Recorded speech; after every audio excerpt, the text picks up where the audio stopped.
ஒரு தொலைக்காட்சி நிகழ்ச்சியிலே இந்த கால வேளையில் அருமையான சத்திய வசன நேயர்களோடு ஒன்றிணைந்து கர்த்தரை மகிமைப்படுத்த இந்த வேளையை கர்த்தர் தந்ததுக்காக நான் நன்றி செலுத்துகிறேன். உங்களுக்கு எங்களுடைய அன்பின் வாழ்த்துக்களை நாங்கள் தெரிவித்துக் கொள்கிறோம். இன்றைக்கு ஒரு பரபரப்பான உலகத்துக்குள்ளே நாங்கள் வாழ்ந்து கொண்டிருக்கிறோம்.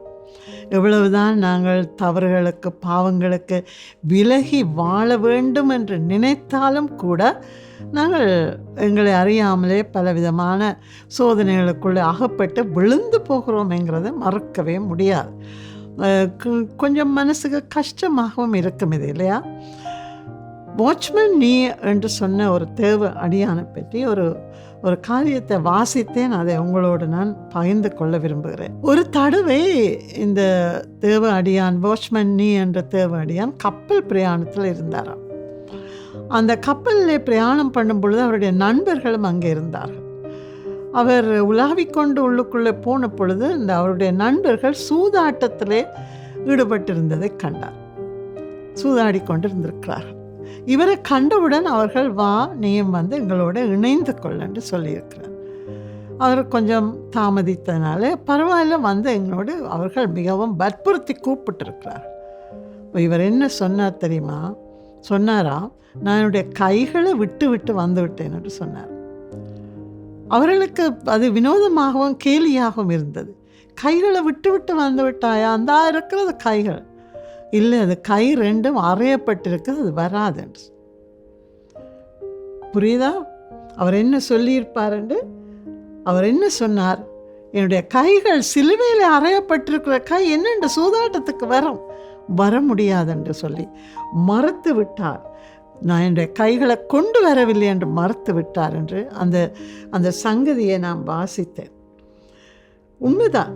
நாங்கள் எப்பொழுது சிலுவையில் இயேசுவோடு கூட அறையப்பட்டிருக்கிறோம் என்ற சத்தியத்தில் நாங்கள் நிலைத்திருப்போமானால் எங்களோட கை எங்களோட சுயத்துக்கு இடம் கொடுக்க முடியாது. அதைத்தான் அவர் சொன்னார். என்னுடைய கையை நான் இயேசுவோட சிலுவையில் அறைந்து விட்டேன், இங்கே சூதாட்டத்துக்கு வருவதற்கு எனக்கு கைகள் இல்லை என்று சொன்னாராம். ஆண்டவராகிய இயேசு கிறிஸ்து இந்த உலகத்துக்கு ஒரு மனுஷனாய் வந்து நான் மரிக்க வேண்டிய இடத்தில் என் பாவத்தை தாமே ஏற்றுக்கொண்டு பாவமாக்கப்பட்டவராக சிலுவையில் மரணத்தை ஏற்றுக்கொண்டு எனக்கு வர வேண்டிய தண்டனையை அவர் தாமே ஏற்று என்ன விடுவித்தார். மன்னித்தது மட்டுமல்ல, அந்த பாவ சங்கிலியை உடைத்து எனக்கு மீட்பு தந்தார் என்றது எங்கள் எல்லாருடைய அடிப்படை விசுவாசம். இந்த விசுவாசம் இல்லையானால் நாங்கள் மனுஷரே இல்லை. ஆனால் பிரியமானவர்களே, இந்த சிலுவை காட்சியிலே இன்னொரு பக்கமும் இருக்கிறது. இயேசு எனக்காக மரித்தார் என்று சொல்லி நாங்கள் தப்பி விடுகிறோமோ என்று எண்ண தோன்றுகிறது. அந்த சிலுவையை நோக்கி பார்க்கும் பொழுது நான் எதை பார்க்கிறேன்?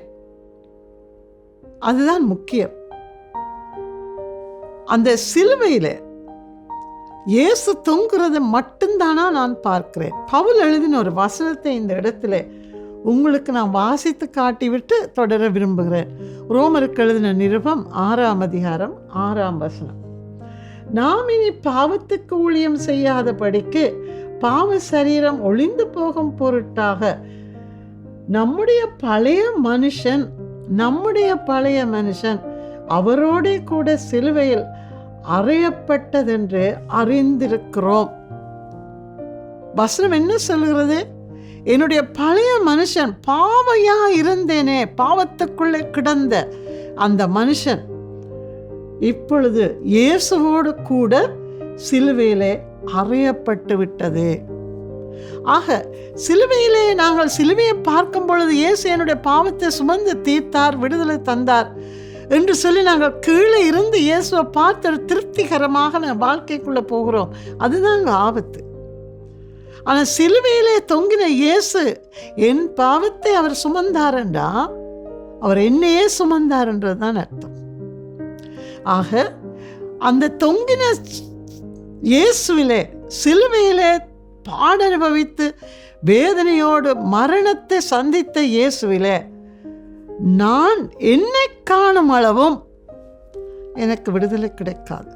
ஏன்னா அவர் என் பாவத்தை சுமக்கும் பொழுது என்னை சுமந்திருக்கிறார். அவருடைய கைகளோடு சேர்ந்து என் கைகளும் அறையப்படுகிறது, என் கால்களும் அறையப்படுகிறது, என் தலையிலும் அவருடைய தலையோடு என் தலை இணைக்கப்பட்டிருக்கிறது. நான் அறையப்பட்டிருக்கிறேன். இதை நாங்கள் மறக்கக்கூடாது.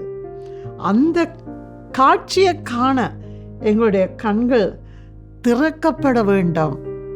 அது திறக்கப்படாததுனாலே தான் நாங்கள் அடிக்கடி திரும்ப திரும்ப சில சமயங்களில் ஒரே பாவத்துக்குள்ளே விழுந்து எழும்புகிறவர்களாய் இருக்கிறோம்.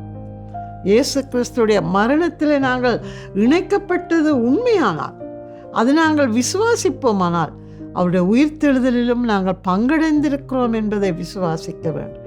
அப்படியானால் நாங்கள் இன்றைக்கு பழைய மனுஷன் இல்லை, கிறிஸ்துவை தரித்து கொண்ட புதிய மனுஷனாக நான் இருக்கிறேன். இப்போ சொல்லுங்கள், நான் இன்னும் பாவத்தோடு நான் விளையாடி கொண்டிருக்க முடியுமா? ஆண்டவருக்கு நான் துரோகம் பண்ண முடியுமா? ஆனால் இந்த உலகத்தில் நாங்கள் வாழும் வரையிலும் பாவ சோதனைகள், சரீர இச்சைகள் எங்களை தாக்கத்தான் செய்யும். அதை மறுக்க முடியாது. ஆனால் அதுக்கும் ஒரு வார்த்தையை வாசிக்கிறேன். இதில் கர்த்தருடைய வார்த்தைகள், ஆயினால் இது பொய் சொல்லாது.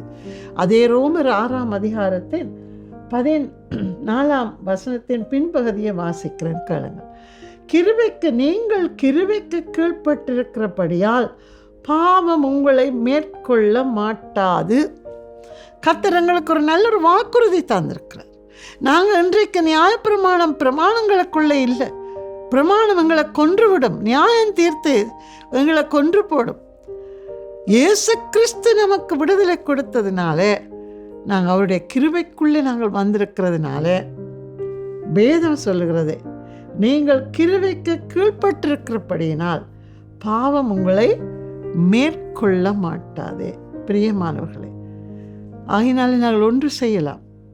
பவுல் எழுதினது போல, கிறிஸ்துவனுடையவர்கள் தங்கள் மாம்சத்தையும் அதன் இச்சைகளையும் சிலுவையில் அறைந்திருக்கிறார்கள் என்ற வசனத்தை நித்தமும் நாங்கள் எங்களுடைய அனுதின மன்னாவாக எடுத்துக்கொண்டிருப்போமானால் நிச்சயமாக பாவம் எங்களை மேற்கொள்ளாது. கோபிக்க வரும், கோபம் பொத்தி கொண்டு வரும், ஆனால் அங்கே பொறுமையும் சாந்தமும் எங்களை ஆட்கொள்ளும். கோபம் எங்களை மேற்கொள்ள முடியாதுங்க. பொய் சொல்ல வேண்டி வரும், ஆனால் அங்கே கர்த்தருடைய உண்மைத்துவம் எங்களுக்குள்ளே கிரியை செய்யும். நாம் பொய் சொல்ல முடியாது. பொய் என்ற பாவம் என்னை மேற்கொள்ள முடியாது. கிறிஸ்துவோடு கூட நான் அறையப்பட்டிருக்கிறேன். நித்தமும் அனுதினமும் என்னுடைய மாம்ச இச்சைகள், எனக்குள்ளே உண்டாகிற பாவ நினைவுகள் வரும். அது வராமல் போகாது. வர வர ஒவ்வொன்றையும் பிடித்து சிலுவையில் நாங்கள் ஆணி அடித்து போடுவோமானால் நிச்சயமாக கிறிஸ்துவுக்குள்ளான ஜெயம் எனக்கும் உங்களுக்கும் சுதந்திரமாக கிடைக்கும். பிரியமானவர்களே, ஆகினாலே அனுதினமும் கர்த்தரை நோக்கி நாங்கள் பார்ப்போமாக.